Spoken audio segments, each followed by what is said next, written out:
Behavioral economics is the zeitgeist of 2011. Emerging as a tool used by marketers to understand and influence consumer behavior, little consideration has been given to implications for research.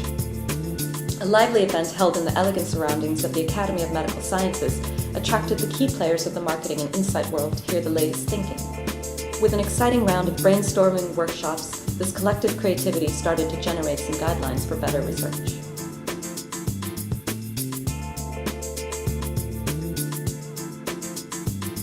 Anchoring is one of the most pervasive and easily replicated effects in human nature. It's most commonly seen when talking about numbers, especially pricing. In research, it seems we need to be very aware of the anchors we provide. The most obvious example is in our surveys. What numbers are we including or asking respondents to think about which might have an impact on their responses? We also need to understand how the environment in which we do research might impact our respondents. A group held in a Hilton hotel will feel very different to one held in a local community center.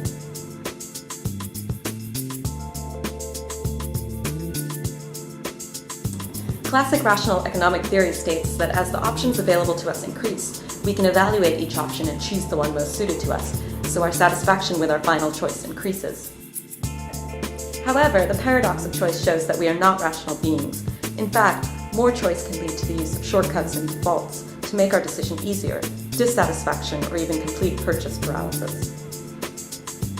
Unconscious decisions can be explored by using technologies such as eye tracking, which let us see what stimulus is absorbed and how that impacts the final choice.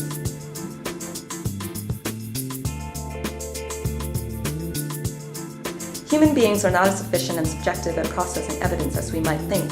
Instead, the person's preconceived ideas, the context, and the way the information is extracted can have a big influence on how the same information is absorbed by different people. Ideas to address these biases included ensuring that interviews are as free-flowing and as non-directed as possible. This means avoiding long discussion guides with detailed probing in order to avoid imposing our own framework of the world onto respondents. It seems that using techniques to uncover subconscious responses, like analyzing facial expressions, could also have a role to play.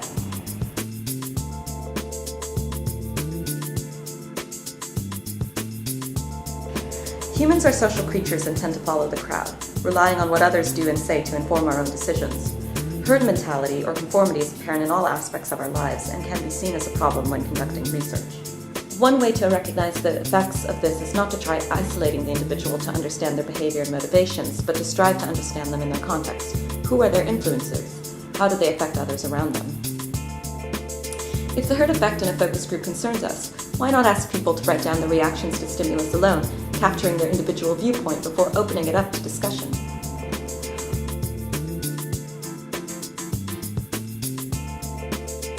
Overall, the key insight was that with all of these issues, it's not about counteracting their effect, but working with them.